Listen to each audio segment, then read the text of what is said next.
bolder now, blow trees over. Welcome back. Thank you for tapping in with me again. We're gonna start making videos again. We're gonna start putting out actual useful content again, not just me making beats in a dark room. First things first, like a little shameless plug, I just dropped a new single and an EP, and they're really cool, at least I think so.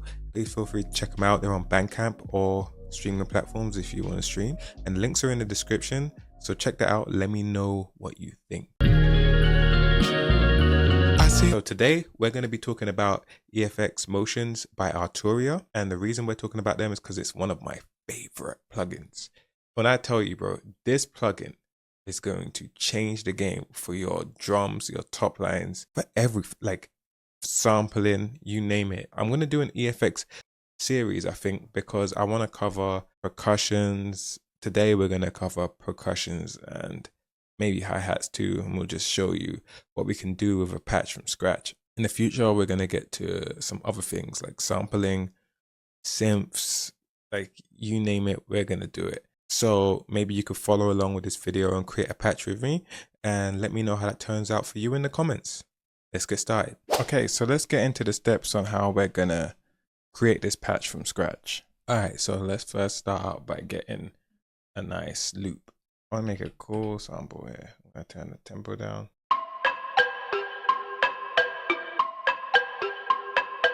And let's talk about it. Let's create something cool. First thing we want to do is come in and start up with a fresh preset. This just initializes all of the settings and makes everything just plain. So when I play it through this loop here, that's how it sounds with it, and this is how it sounds without it. Right, so you can see that there's no effect on it so far. So we've got two macros here. We've got macro 1, macro 2, a sequencer, and a randomizer. I'm going to change the randomizer to a sequencer, and we're just going to go ahead and assign all of these to a macro, and it's going to make this whole thing come together to create a really cool pattern for your percussions, your hi-hats, the drums. But I mainly like using this on percussion because it's just fire, trust me. Let's start off from the back, and then let's start off from the sequencer 3 and then work our way back. Actually, let's not do that because it can get very confusing. Let's start with macro 1. Because otherwise I can see myself confusing a lot of people. First of all, we're going to go to the beat repeat. I don't know, we're just going to add a multiband to it. Select any of the multibands that you want, whatever sound you want. For me, I'm going to go for the 3-band limiter.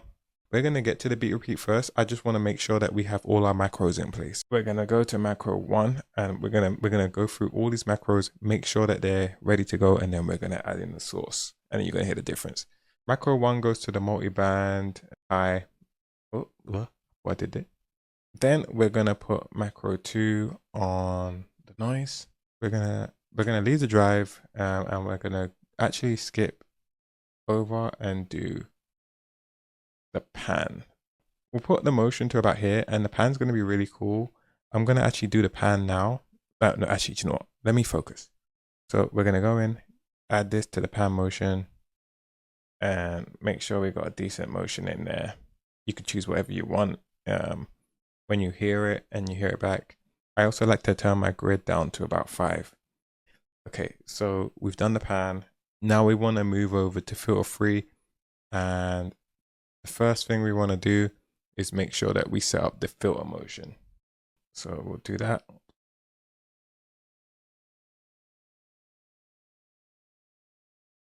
Turn it up to whatever you like. I'm going to stay on sequencer 3 for a second because we want to add the filter dry wet, and we want to add the volume motion. Let's turn that to about halfway, and then we will add macro and turn it up to about there. Yeah. Last but not least, we're going to do the volume motion.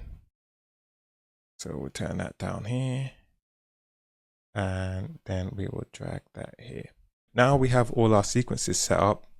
Let's move on to making sure that our sequences actually have patterns in them.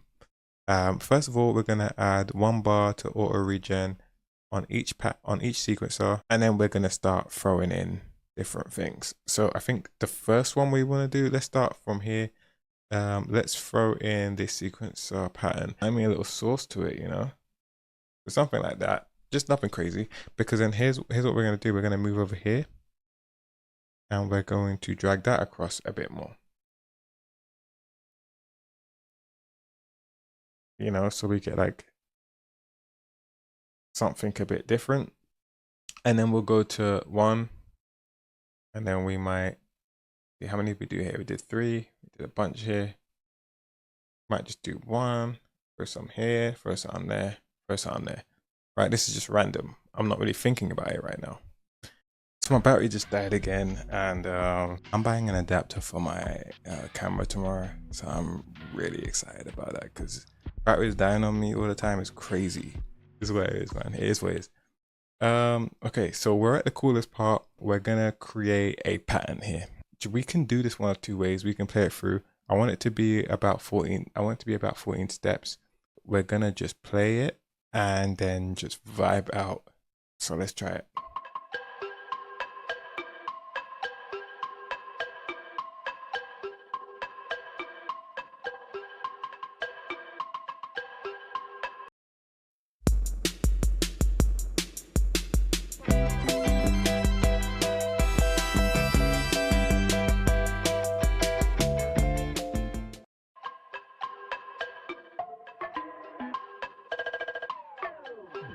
Let's add another filter to the 3rd sequence.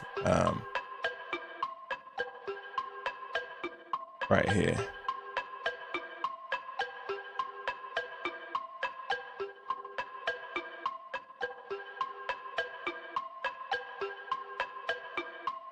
We're about -1. But there was one thing I forgot to mention with the sequences. We haven't finished the sequences yet. Sequences all have rates on them, and we need to choose how you want that. I like to add a bit of smoothing to mine too, and some swing, right? And it gives them all this kind of nice little vibe. So like I've got this one on 1/4. I might have this one. Yeah, I like that there. Oh, I think this one will go to 1/4 too. Actually, let's put this on 1/32. Move it out, swing it, and let's hear that. Let's add another filter here.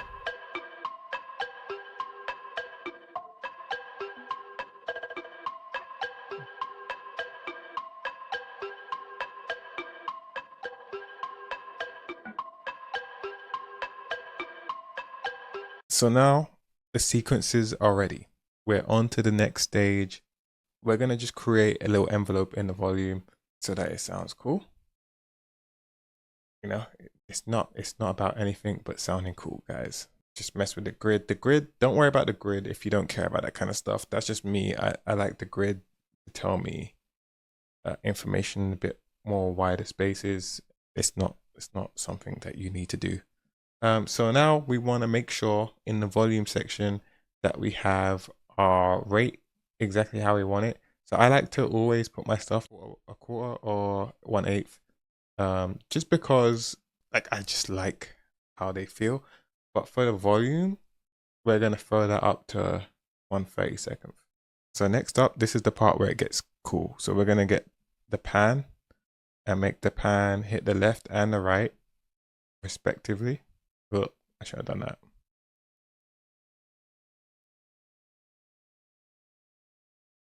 And also, don't forget to change the rate to something that you like. Like for example, we'll do 1/4. So now it's getting wide. We're getting a bit of width on it. Now let's create another envelope in the filter. This is really easy. You just want to basically take, oh no, not that. We'll take this, we'll put that there, and then we'll take another one. We'll change the grid just so that I can see a bit better. My eyesight's really bad. And we'll just make a nice little curve here in the center. Let's move the motion. Let's also increase the rate to about 1/4. And that's it really. Now that we set up the whole patch, let's do a comparison and hear what we had before and what we had afterwards.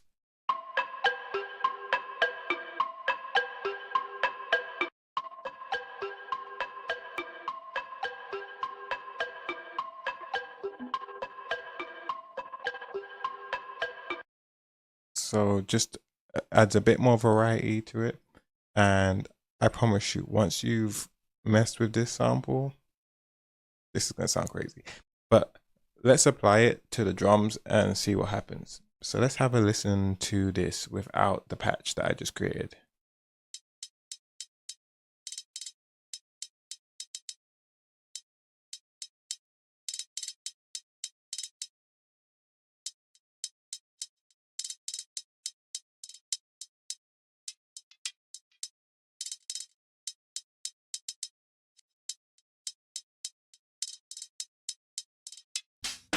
All right, now let's hear that on these other hi-hats I had. So without anything, this is what it sounds like.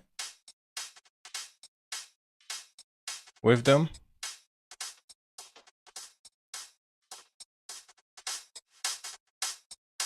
you add them together, you pan one to the right, you pan one to the left.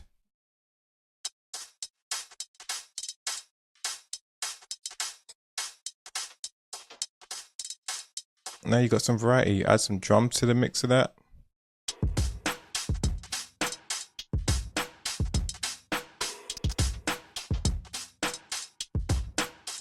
Like, what are you telling me, bro? Like, that's crazy. Let me throw some OTT on that because I'm just, what?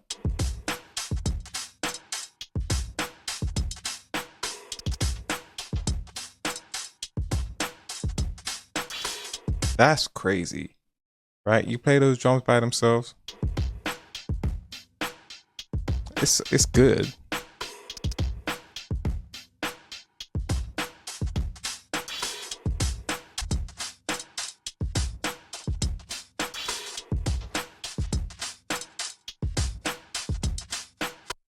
Like, if you ask me, that sounds pretty cool.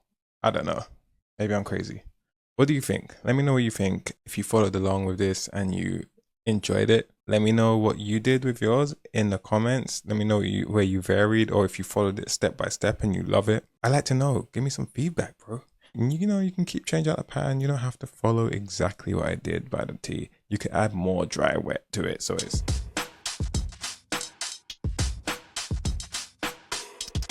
like, you can do whatever you want. EFX Motions has a lot of potential. We're going to get into that more in the future because I have a series of videos lined up for this.